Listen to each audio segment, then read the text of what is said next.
Okay, well, good evening all. This is your captain speaking. Firstly, I'd like to say a huge thank you to everybody who's attending this evening, members of the council, guests. Really appreciate your time. It's been a horrific year, not just locally, but globally. But yeah, during this time, I've witnessed and seen, lots of coming together of people, communities, and it's inspiring. And I think what we as a group can do, what we can share, is so important, as we move forward into the future. And it's going to be a new future for everybody.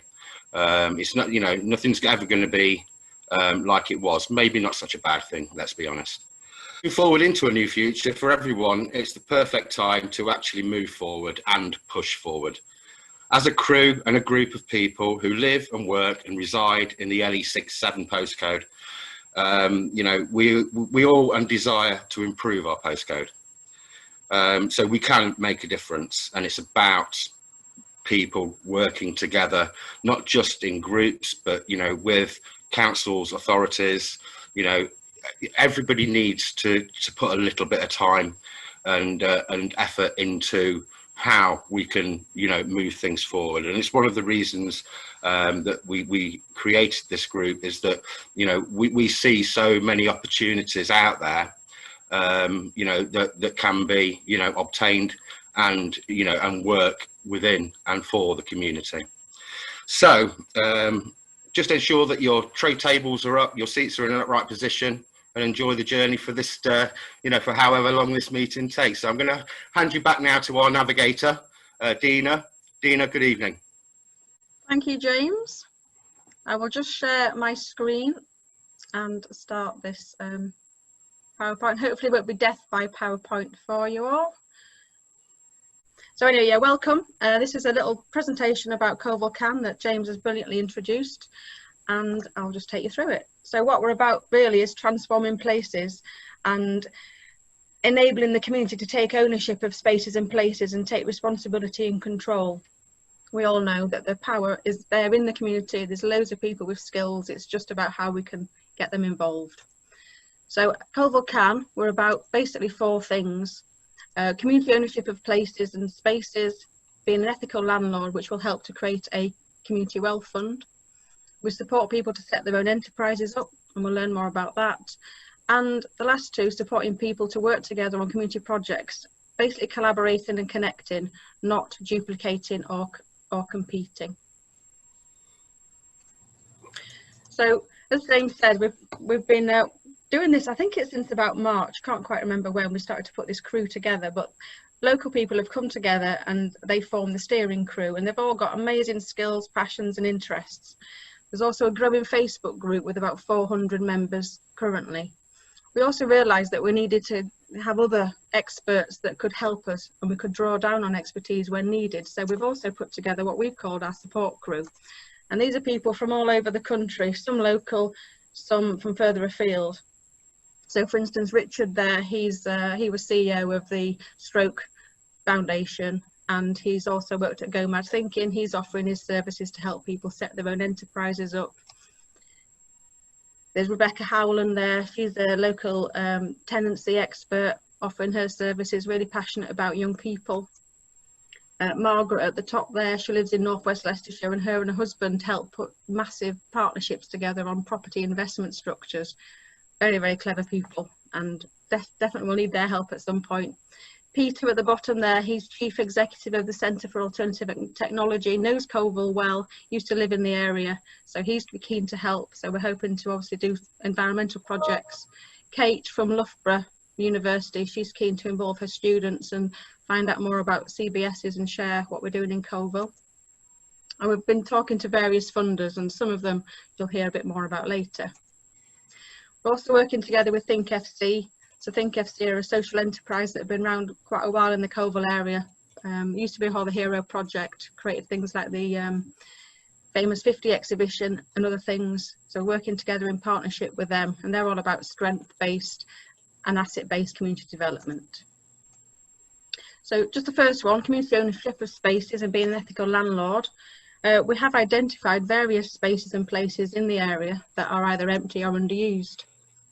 There's some examples there. Beaver Road shop on the Co-op store on Beaver Road, the Rec Cinema, the old Market Hall currently being used but planned to not be used very soon. So there's a range of places that actually are available for the community to take some ownership of. For every building that we are anticipating to take over, everyone will need to be run enterprisingly and be sustainable.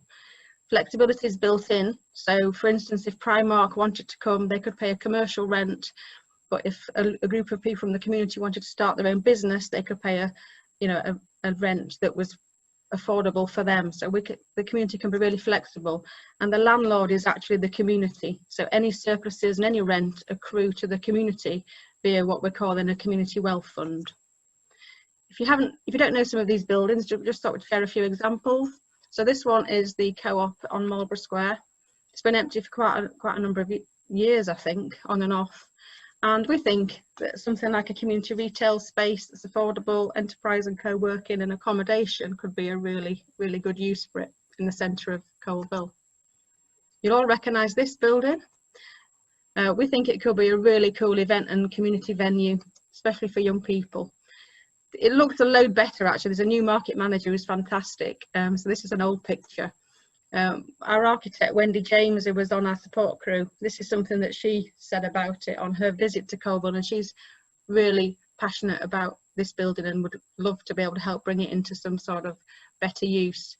And at the moment, the council are finding it really hard to maintain. It's got £1 million bill to mend it.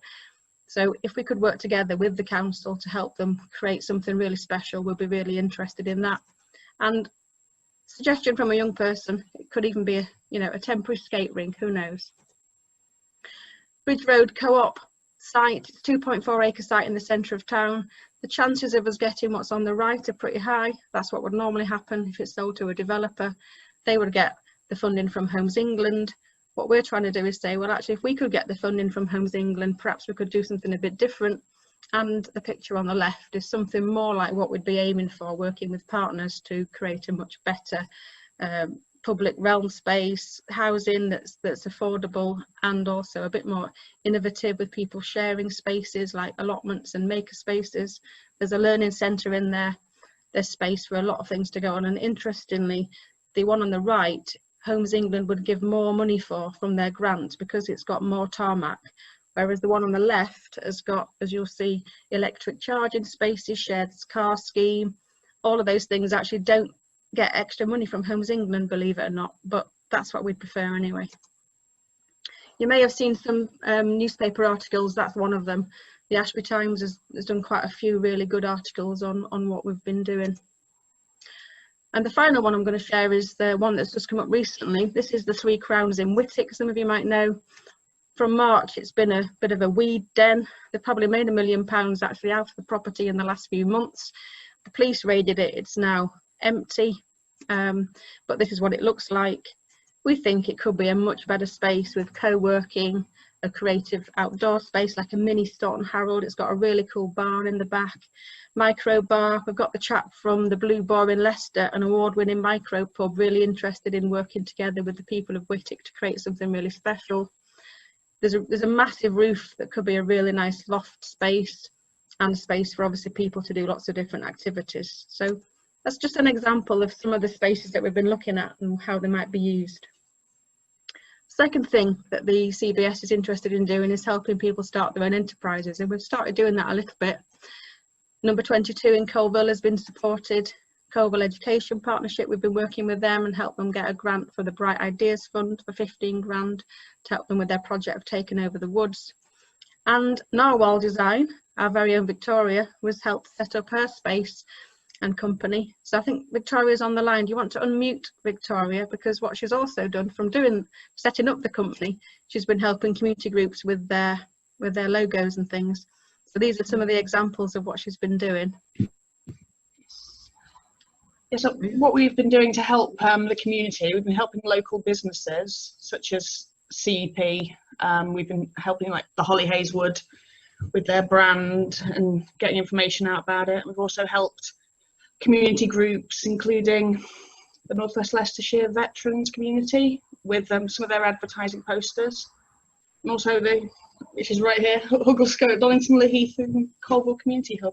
We've also been helping young people during lockdown to do some design work as well for some projects, so it's all quite exciting.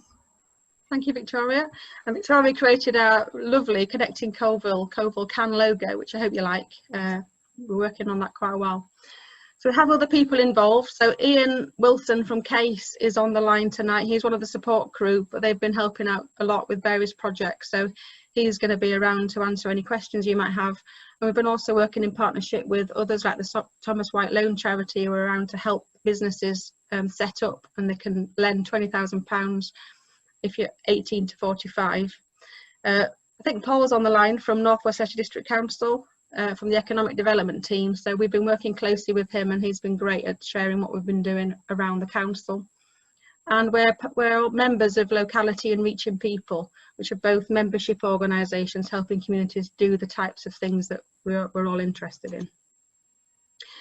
The new Kickstart scheme, some of you might have heard about, is something that we're interested in doing. We've applied for a number of roles, which you can see here by working with local people. I think Nikki was going to say something about this.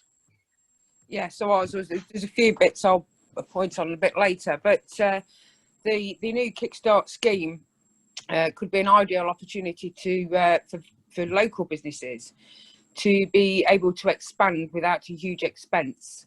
And also gives somebody the employment.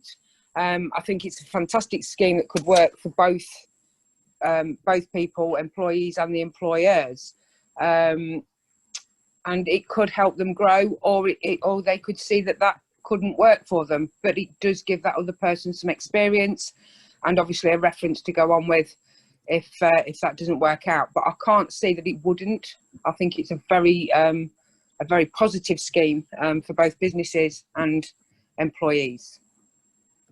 Brilliant, thanks Nikki. I think this one's the job description for the young person role. So we're hoping that within this we can get people involved in setting up young people's projects, getting young people involved and getting a space going for them somewhere where we can start to work together. So the third and fourth aspects of what we're about is supporting people to work together on community projects and to collaborate and connect with existing groups. One of the things that we did early on was a community survey. I don't know if any of you saw that, but when we got to 100, we stopped and had a look at some of the results to see who was responding, and that's the sort of breakdown of the age and also the sorts of things we were getting back. So we looked at how connected people were feeling, and interesting, this was in the middle of the first lockdown. So it shows that compared to 2019, people were feeling more connected, and I think that was probably something to do with COVID. If you look at these two, the one on the right is the feeling of safety, which kind of shows very little difference from between 2019 and 2020. But you look at the sense of community, and again, you've got a lot higher sense of community in 2020. So there's a real opportunity that's been provided by COVID, despite all the downsides. In the survey, we asked what was holding people back to get an idea of the sorts of things people might want changing. And as you can see, things like high rents are in there, and green space and housing. So that's something that we're really interested in. This is a bit of a summary of things that people said. They wanted to have places to meet, local heritage was important, green spaces were important. So we started off with a survey, and then you might have seen some of these articles. We managed to persuade the co-op to let us have whatever there was left in their store, which North West Leicestershire District Council have kindly let us store in the market. So there is a little space in the market that has got some of these rescued items. We've managed to give quite a few of them away, but there's still some left, so they're sitting there nicely. We also organised a connecting event with Case in September, which enabled new traders to come to the market, and it also got people connecting. So you can see at the bottom there some of the police officers getting involved in one of our community connecting activities. And I think Nikki, you're gonna, yeah. Can I say something? Yeah. About that? That proved to be very, very successful. Alice in the market trader, she worked very hard to accommodate everybody within her powers that she could do. The atmosphere was buzzing. It was so upbeat. It was great. It was an absolute great event. And Connecting Coalville just didn't connect traders with the public, it connected the public with the public. And it's been amazing. We've had a really good response. And I can personally say that my takings were up 30% that day. And it just proves that if there was enough in an area for people to get involved with as a community, for traders to show what new businesses they've got, etc., it'd be amazing. And that's what we're trying to achieve as Coalville Can. And the feedback from traders, the feedback from customers, it was really upbeat. And I just think that's a really good way to go, and that's what we're trying to achieve. Thanks, Nikki. We've also been connecting with Coalville Nub News, and various articles have popped in there. So we've used the number 22 cafe to train up 18 mental health first aiders through some futures funding that we managed to get. There was articles in there about the co-op site, and there was an article about our Victoria Herriman, who won a poster competition for an organisation called Camarados, which I just thought might be worth sharing with you, because some of your constituents might be really interested in this. So Victoria, I think you're going to have a little speak about Yes. Camarados. I am, yes. The essence of being a camarado is to think and act differently by simply believing that we should just look out for each other. And the main focus was on public living rooms, which are just places where people can go without fixing each other's problems. So it's about just being alongside each other, just being there. And during lockdown, I've been doing online spoon rooms, where you go and you can just listen to each other speak for 3 minutes, and everyone's welcome regardless of any differences that they have. And the public living rooms, you can have them anywhere. You can have them like as wigwams popping up in hospitals, prisons, football stadiums. I think it's pretty amazing. Thank you. And there was a competition out there to do posters for Camarados, and this is the one that Victoria sent in, and she actually won. Bear in mind, this organisation is now international. She needs a round of applause. And then this is a little surprise for Victoria. She didn't know this was coming up. So we've got, this is the actual poster that she's now designed, that anybody who's got a public living room can download and have in their public living room. So well done Victoria for that. We've also got Jade on the line, hopefully.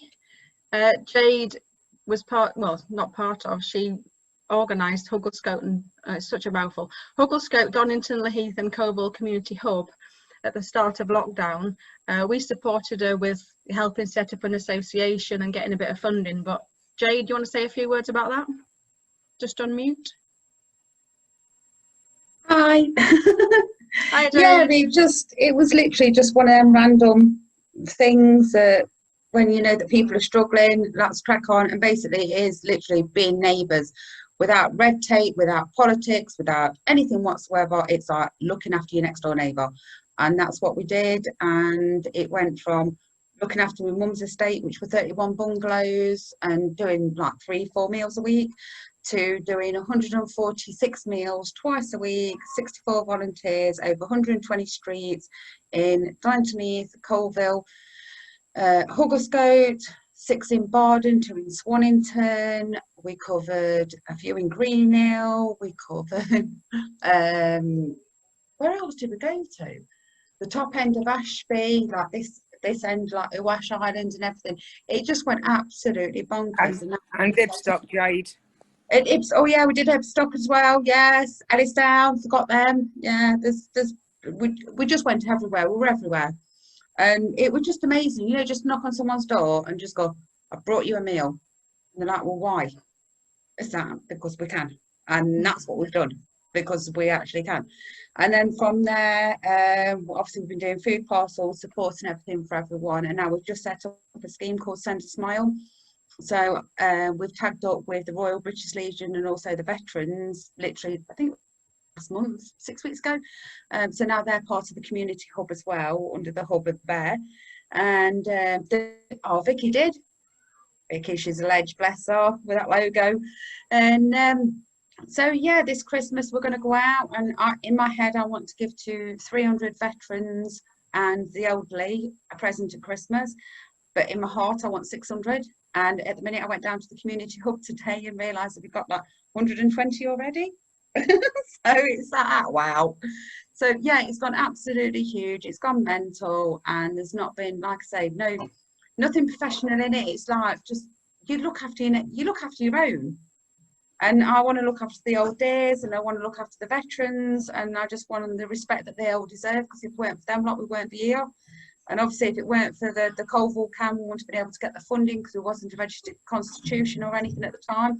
I was literally just a random person off the street that's gone, right, I know what I'm going to do. I'm going to like save the world.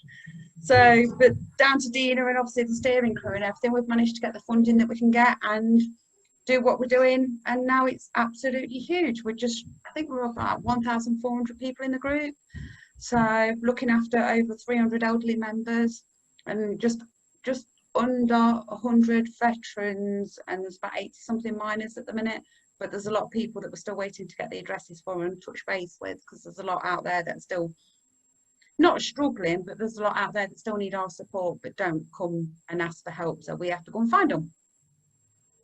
And that's Brilliant. It. Thanks, Jade. I disagree. It's a very professional operation that you organise there. But it's not, is it? It's just like, well, it's common sense. I look at it as common sense, but it is what it is. So. Okay, so another thing that we've been doing is developing and sharing tools and resources. One of those is called Community Asset Bingo. Some of you might have played it in the market. This is basically asset-based community development. Me and Victoria went on a trip to London before lockdown and met with the leader in the asset-based community development field, Cormac Russell, and we came back and prepared this. Well, this is one of Victoria's designs. It's now being used all over the world. People have been sharing it. It's free to download on ThinkFC's website, and it's all about looking at the assets in the community, not just buildings, but stories and culture and people and shops and transport and the environment. So it's really cool that it's being used everywhere. We also, at ThinkFC, have also got thinking tools, don't we? I'm not going to expect you to learn all of these. This is another of Victoria's graphics, but what this shows is some of the tools that we've developed at ThinkFC that can be shared on the website. One of our favourite tools is something called the What Could I Bird. It helps turn hindering thoughts into more helpful ones. So if anybody's having any hindering thoughts this evening, then after this we'll share the video of how to make a What Could I Bird. And if you just think, what could I say, ask, remember or imagine that's more helpful, I'm sure they'll change into something more helpful. There's also some planning tools on there, like this one's helping a young person in Ashby at the moment create their own bike repair business. This is a planner that you can use every week for planning what you're up to.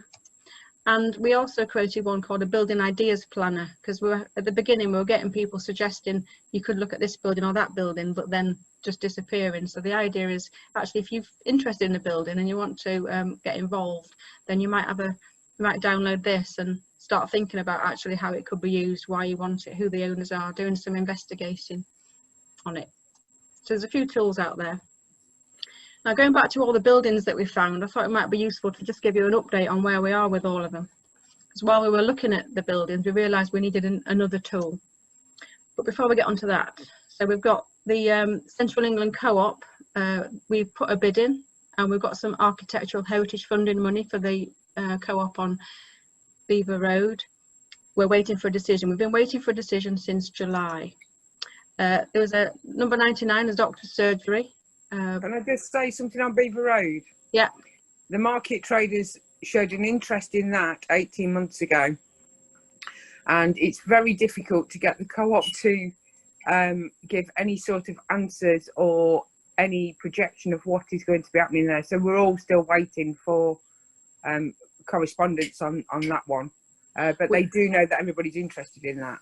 Yeah, and we have actually asked for a meeting with the director of property at the co-op and the asset team.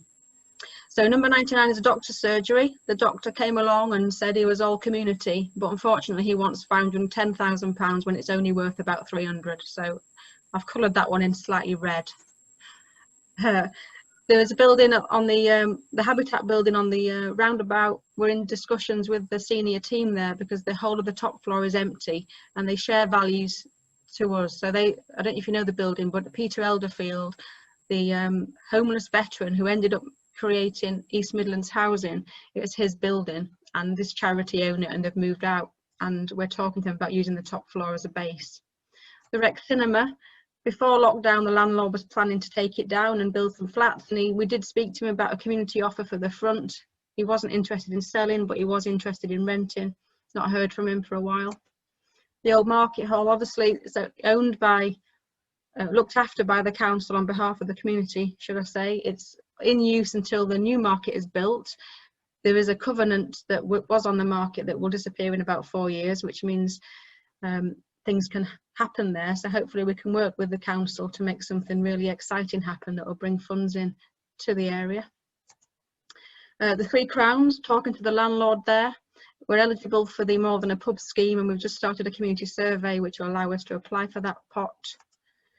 The Bridge Road site, a bid, like I said, been made to Central England Co-op. East Midlands Homes have offered 2.4 million for the housing element, and we know we can work with partners to do that project, but only if the co-op sell it to us. So we've requested a meeting. And you know, could there be a community-owned railway station in Coalville? We're speaking to Campaign to Reopen the Railway Line about that. So looking at all these buildings, we needed a tool that could help us assess whether it's possible for them to be in community ownership, where we might get funds from, etc. So don't be too shocked. This is called the Wicked Spreadsheet. It's very simple when you get into it, but it's a one-sheet tool that we've made working together with Cooperatives Assistance Network down south, and we're now sharing this all over the country. It's being used all over the place. I met a chap in Chesterfield last week who's doing really incredible stuff. He's way ahead of us. He's like 10 years ahead. He's got 3 or 4 buildings that are all the sorts of things that we're talking about, and he was actually using the Wicked Spreadsheet to develop his latest project, so he didn't know that we actually created it, so that was quite fun. But really simply, you take some you look at the cost of the building and some income calculations and make some assumptions. You can fill in grants and in-kind contributions. You can look at the finance and slot in some figures for loans and social investment, and then it will automatically generate the profit and loss for 30 years and include the annual community wealth distributions, and it will do the balance sheet projections and cash flow and look at the community wealth. So I just did a very quick thing on an example, the Three Crowns on the market. Just those 2 buildings alone, and this doesn't take into account any economic or social benefit from then any of the activities or opportunities or enterprises that will be created as a result of doing these projects. It's just literally the building rental income, more or less. You're looking at community wealth payments of over 1.3 million during 30 years and a total community wealth of nearly 4 million, with grants of 1.6 grants and in-kind contributions expected of that much. But for grant funders, you're looking at a 229% ratio of the wealth created to the grant that they give. So if you compare something like this to the recent project that's happened in the Coalville area, for example, the Will project, that was 2.4 million. If we could talk to funders about putting it into something more like this, you can see that the community wealth that generated, it would be in perpetuity. You wouldn't actually need any more grant funding because it would generate its own for the area. So the big question you've all been waiting for is, what's a community benefit society and why have we chosen to set one up? So I'd never heard of them before last year, and now I just share them everywhere we go and tell everybody about them. So I want to tell you what they are. A CBS is a type of cooperative, which means it's independent with shared values and principles. In a CBS, anyone can be a member, so 1 share equals 1 vote. So any of us can be members, all the organisations we represent can be members, and anybody else can be a member. I think you've got to be over 16, but this is where Ian comes in with any complicated questions anybody's got. A CBS is different to a cooperative in that the beneficiaries are a defined community, and in the case of Coalville CAN CBS, that will be LE 67. The assets are locked, like in a charity, and it can have in the CIC, and it can have charitable tax status, but it isn't a charity. It's about enterprise. It has a set of rules, and it's run by a delegated board. So there's a few of us that have become the founding members, and then from year 2 onwards, or however it works, there'll be people from the community that will all be involved on the board. The really unique thing that a community benefit society can do that nothing else can do is a community share offer. So if you've heard of any community shops and community pubs, they've all used a CBS as the vehicle to do it. And the CBS is under the registration of the Financial Conduct Authority, which, just like a limited company, well, they are a limited company, they're incorporated, and all the members are protected by limited liability. So that's a little bit of a run through what we've all learned, of what a community benefit society is. So it's basically the ultimate benefit vehicle for community ownership and control. And the reason I say it's a little bit pirate is you might have heard that Coalville features in the new book How to Be More Pirate, which is a sequel to the bestseller that was out last year called Be More Pirate. It's basically about people taking control, finding rules that are rubbish and rewriting their own rules. So if anybody wants to have a look at that book, Coalville is featured in it. So there's a new report out about in community shares, and here's some of the reasons why people invest in them and why they think they're good things.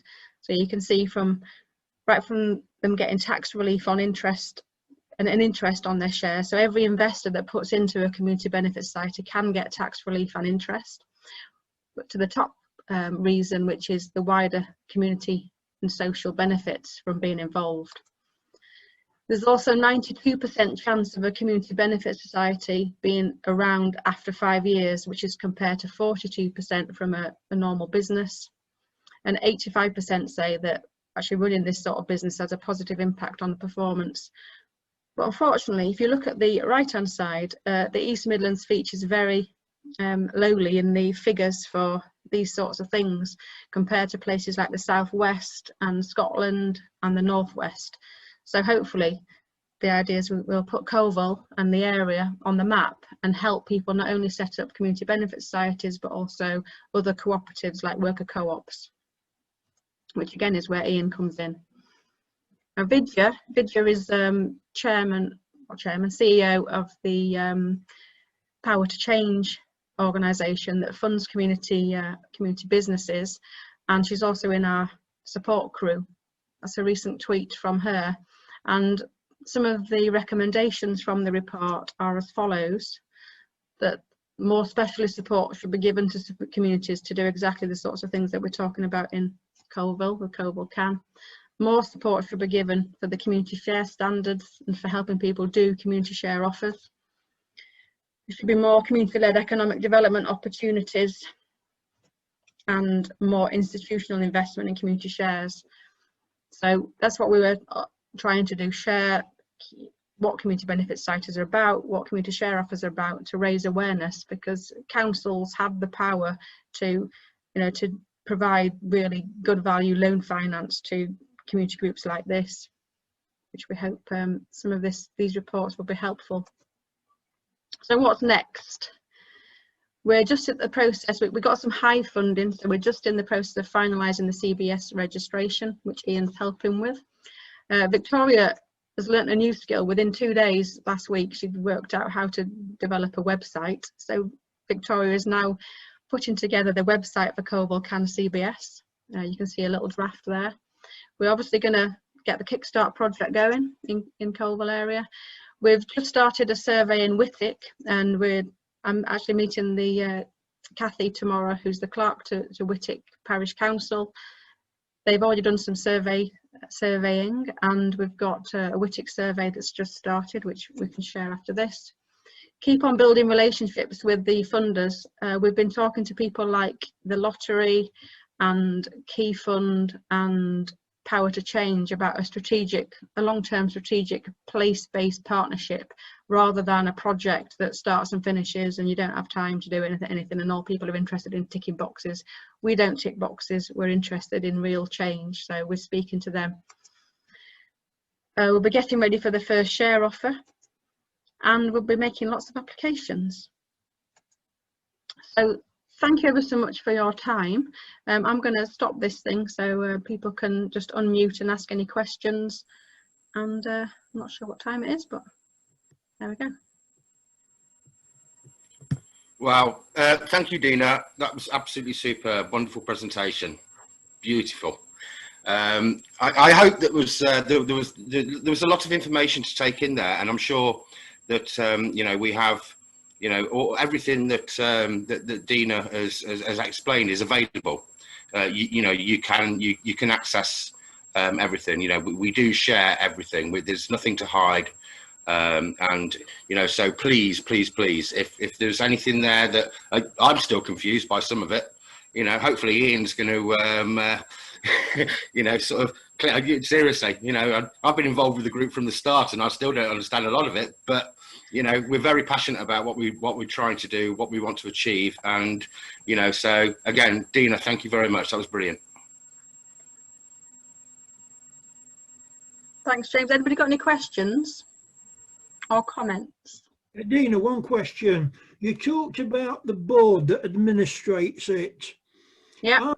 Are members of the board elected on? Do they serve a particular term, like say 3 years, and they stand for election again, or are they just board members forever? I know they're not board members forever, but I'm gonna invite Ian to say a few words of his involvement. Obviously, he's got the experience to answer this question very specifically. But yeah, they are elected and they do stand down, so it's not that they're there forever. Ian, yeah, would you like to? The way the rules have been written is the initial board is appointed by the first members for a year, and then everyone stands down and are either re-elected or not by the membership, and it's a rotating 1/3 every year is up for re-election.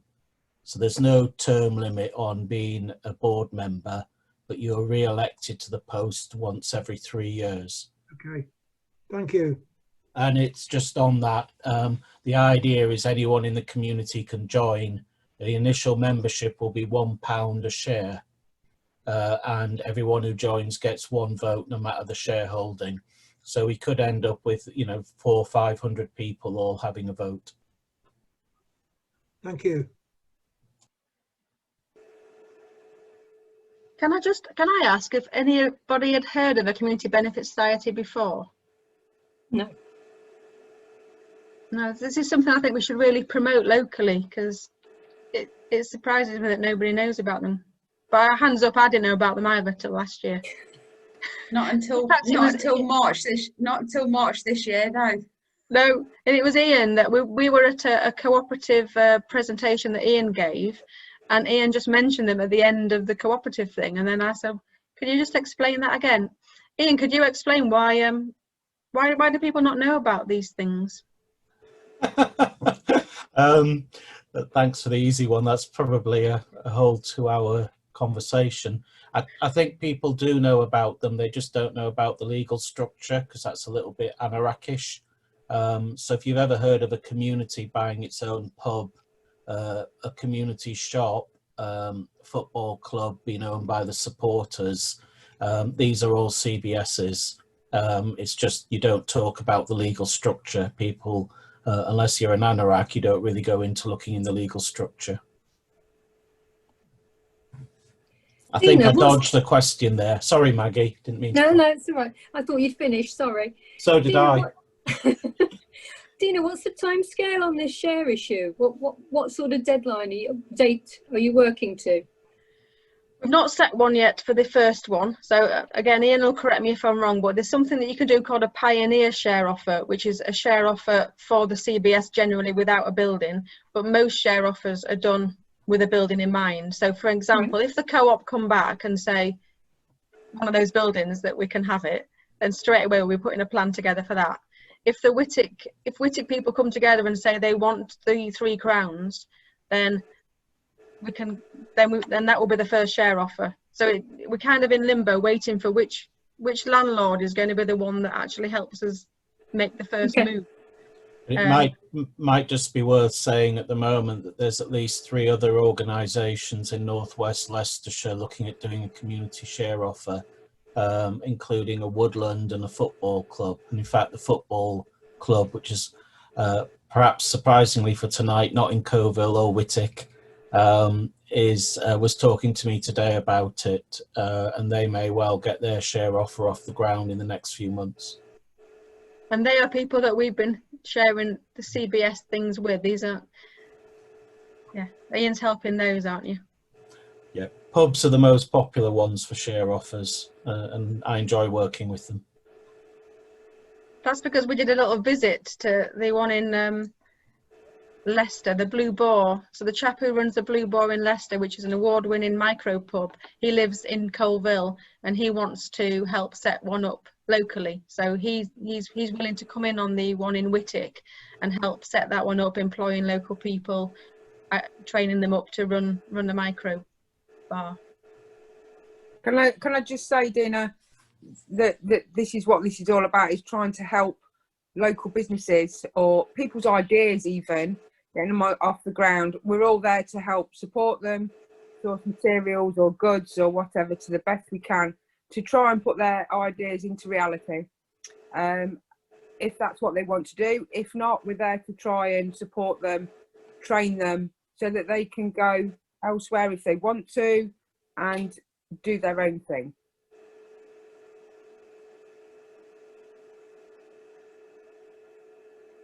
Maureen? Hello, I'm from Charlie, Parish Council. This is all new to me, completely new to me. I want to take this back to our Parish Council meeting in January, but I need a summary. Where can I get a summary, please? There's been so much content tonight. Well, I've recorded this, Maureen, so the idea would be that we can share the link and somebody's holding something up. Oh, is that the radical help comparison? Kathy? It's the solution for real change, yeah, explaining what a community benefit society is, yeah, radical help, yeah. So radical help, oh, that comes from, there's a book, this lady wrote a book, Hilary Cottam, which is really good, and we matched her radical help solutions for a 21st century, you know, functional society with what a CBS offers. So on Think FC website there are a number of documents that I can share with you, and also we'll have the recording of this, so you'll be able to send that to your councillors before the meeting so they can all listen if they want.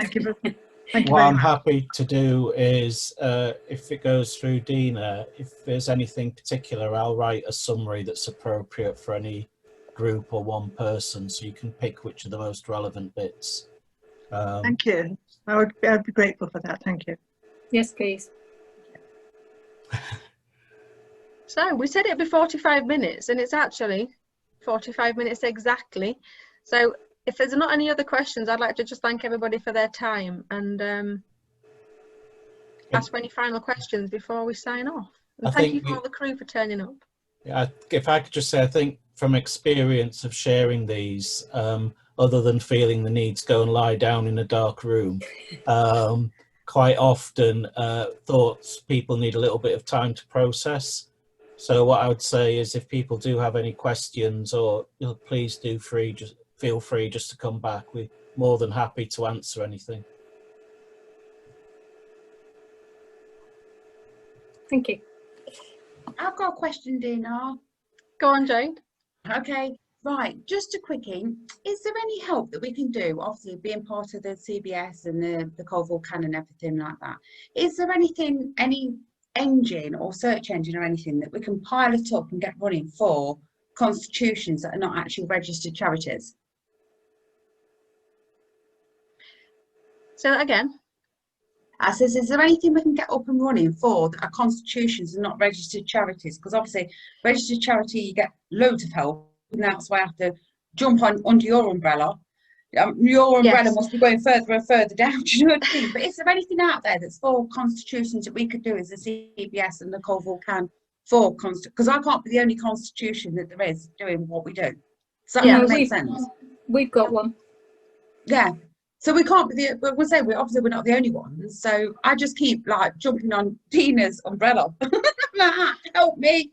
I think when the CBS is up and running and it's got its own insurance and bank and systems in place, then one of the things that it can do is help people set their own, even businesses, associations, and there could be something in the, I think, in fact, I was speaking to the insurance person about how we could cover other people's insurance just for that initial period while they get up and running. So we've been speaking about that, and that could be a possibility. And Ian's got something to say. If people are interested in setting up a community organisation that's an association or a charity, then Voluntary Action Leicestershire has a contract with the County Council to offer support, as well as other CVS organisations. If it's around a trading organisation like a social enterprise, community interest company, then CASE has a contract with the County Council to also offer that support. So that there is support out there. I'm not sure it's as effectively shared as is useful. They're not very helpful either, in my experience. Who's that, Okay. Val or CASE? Voluntary Aid Leicester. Okay. If anyone hits a problem with Val, I'm more than happy to have a conversation, because we do, with my CASE hat on, we have contracts with Lloyds Bank Foundation to work with charities, and we have a loose interpretation of social enterprise. So I'm more than happy to chat with the group if it's helpful. Oh, that'd be fantastic. That'd help me. Would that help you as well, Maggie? Potentially, yes. Yeah. Don't worry, I won't ask you to sign up to anything. Lovely. Well, thanks ever so much, everybody, for attending. And what I'll do is I'll make this into some sort of video. I'll trim it at both ends, and then I'll put it on YouTube, and then I will share a link. So, and I'm sure Victoria will be putting it on that website. It will be up and running in the next few days, and you'll all be able to then share it. And what I'll do is I'll send it to all the people who didn't turn up, or give their apologies so that they've got it too. Thank you, Dina. Wonderful. Lovely. Right, Thanks all. Thank you. Before we all go, Dina, just make sure that when you put anything out, just put that video on that we've got. The flyby. Oh, the flyby video. Yeah, it's beautiful. Oh, what now, you mean? If you want to, yeah. While people are still here. Has anybody? If people haven't seen the drone video that we created, then Beautiful. It's only a couple of minutes long, but it's beautiful. Please watch. I have to go and do something special on YouTube to do that, but it won't take me a second. Oh. Could it not go on Facebook? Say again? Could you not put it on Facebook? It's been on Facebook, isn't it? It's been on. It's on at the moment. It's just on a YouTube channel, but it's been shared. Just going to find the right one. Flyover. Here we go. So if I just stop that, I need to go back to the room wherever you all are. Find you. Right, I'm here. So share screen, share sound. Here we go. So we'll close with this.